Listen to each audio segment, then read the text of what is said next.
What's up, everybody? Welcome to the Fitness Realty channel. My name is TJ McLelland and I'm the broker. I'm super excited to share all the things we have planned with you. So sit back, strap in, and let's have some fun.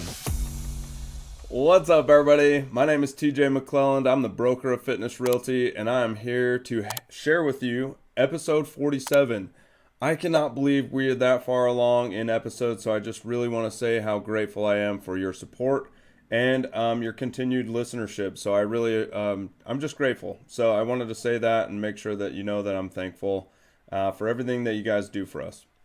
Okay, so without further ado, episode 47 is going to be about, it says, what are 1, 2, 3 non-negotiable rules you have for your life?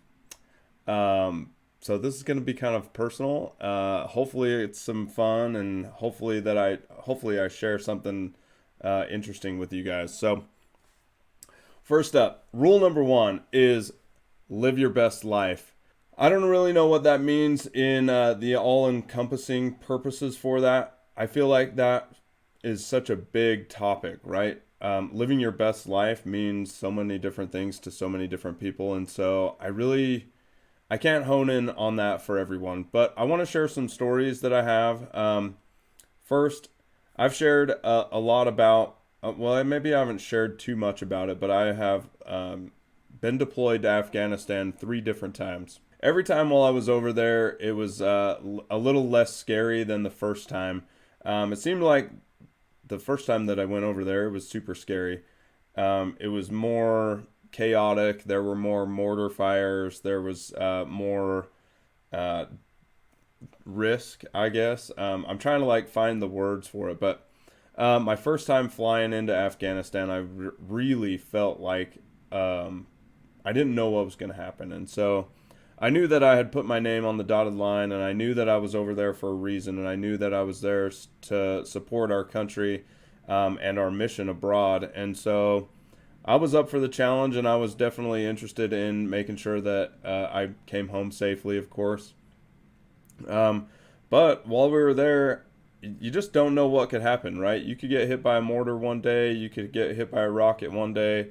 They had landmines still on the base that they were clearing out. So if they hadn't cleared some of the area properly, maybe there was some risk there. So there was always risk that maybe your life could end while I was over there. And so I kind of started to adapt this principle in my life, and I really didn't look at it as living my best life all the time. I just really felt like, okay, well, I was there, and there was nothing that I could do to change that.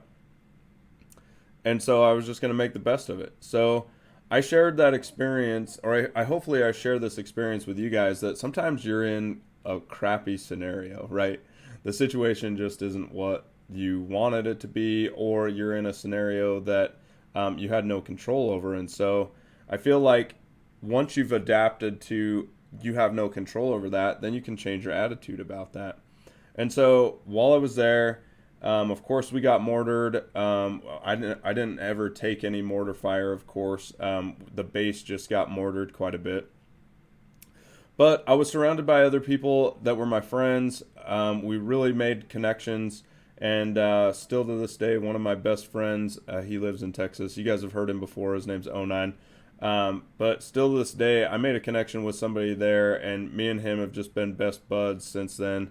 And a little bit before that. But I feel like we really started to know each other while we were deployed together. Because you just start to share what your life's all about while you have plenty of time to sit on your hands and do nothing and work and eat and sleep, and life is really kind of weird there. So anyway, living your best life, I feel like is rule number 1 for me, because if you're not living your best life, I feel like there's things you could do to change that, but also you can change your attitude about where you're at in life, because let's face it, I mean, we're not going to be, or maybe potentially we're not going to be the super rich, or we're not going to be the super good looking, or we're not the most popular. And so I feel like where you're at in life, you need to take an assessment of that and say, am I here because of the choices that I've made? And if not, if you're there because of outside control, then what can you do to change your attitude about that? So I really feel like living your best life can really turn that around and give you some insight, and hopefully make sure that you're just like spreading a smile and making sure that you're happy about things. Of course, just being blindly happy, that's not the ticket either. So I'm not saying any of that. I'm just saying living your best life, I feel like, is a great way to live. Rule number one for me. I have one more story to share, and I don't know if I've shared this with too many people, but my grandmother, and I don't know how old she would be today, but she passed away about 25 years ago now. Don't quote me on that. My mom could quote me on the timing, but my grandmother was one of the most amazing people that I can remember, and that I've known. And she would just share her time, talents, and skills, and really just be there with people. And I really feel like she was living her best life all the time. I just didn't call it that, right? Because I was younger and I was stupid and I didn't know what was happening in life. But I kind of recognized and realized that she was a person that would just be with you, and she would also just take time to kind of just sit with you or chat with you, right? She donated a lot of her time to volunteer at libraries and with other like school venues. And so she was just an amazing person. But she was hit by the tracks train, and I think it was 2002, 2000 something. Don't quote me on that. So maybe it was only 20 years ago. So anyway, she was one of the first fatalities from tracks, and it really kind of rocked my parents' world, and mainly my mom for sure. And ever since then, I really kind of look back at that and I say, like, we just never know. You never know when it's going to be your time, and you never know when it's going to be your time to go. And the situations are wildly out of your control a lot of the time. And so this kind of goes into living your best life because you just don't know when that day will be. So I wanted to share her picture. She sits on my desk every day, and she always is reminding me that living my best life, or taking the time to be there for somebody, or volunteering my time is one of the greatest things that we can do. And so her name's Dee, or Dolores. And so she actually has this little bench that was dedicated to her at the Abravanel Hall. So it's on the outside of the building. So if you're ever walking by there, she's got a little bench there because she used to volunteer there all the time. And I believe that she was on her way to Abravanel Hall when she was struck by the tracks train. So anyway, I know that it feels kind of down to kind of share a story like that, but honestly, we celebrated her life, and we kind of celebrated the way she was and the volunteering that she did, and just try to live like that more frequently. So anyway, I love my grandma. She's awesome. She sits on my desk, like I said, reminding me how to try to live my life as well. Okay, so let's go to rule number 2, though. Becoming the strongest version of yourself each and every day in those 4 pillars, right? So I always talk about those 4 pillars. I'm not going to list them for you, but you guys know just all those different aspects in everyone's life, and you're trying to become the strongest version of yourself. Actually, maybe I'll list them out really quick. So I have them actually listed right behind my computer to talk about strengthening myself. And the 4 pillars are spiritual, intellectual, physical, and social. And I've kind of borrowed those from the LDS Church. I feel like they just fit pretty good.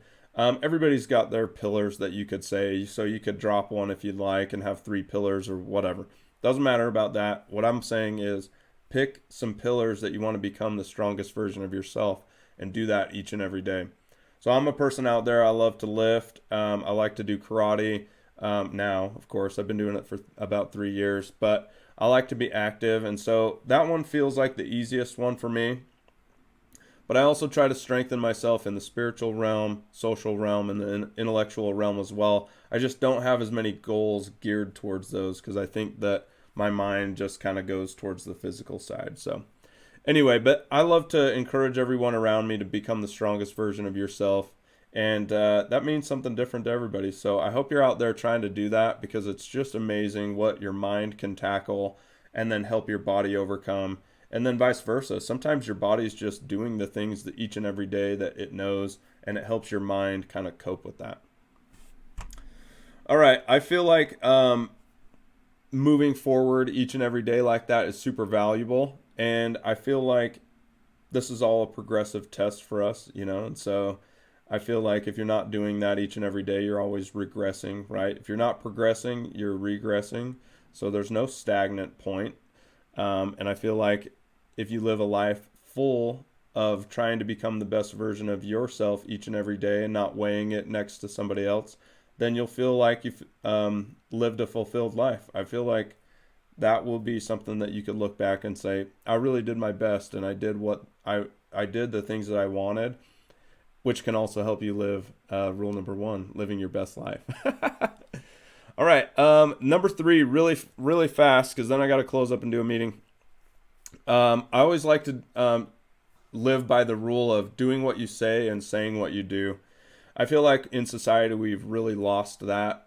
And so a part of what I do is I do what I say and I say what I do. So if I talk to a client and I say I'm going to give you this X amount of feedback, or I'm going to contact you in a couple hours, I always try to deliver that.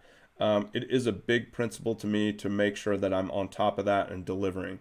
So I feel like when people say stuff and it's talk, so that's cheap. But if they don't follow up with the actions, then it's really hard for me to place that trust in them.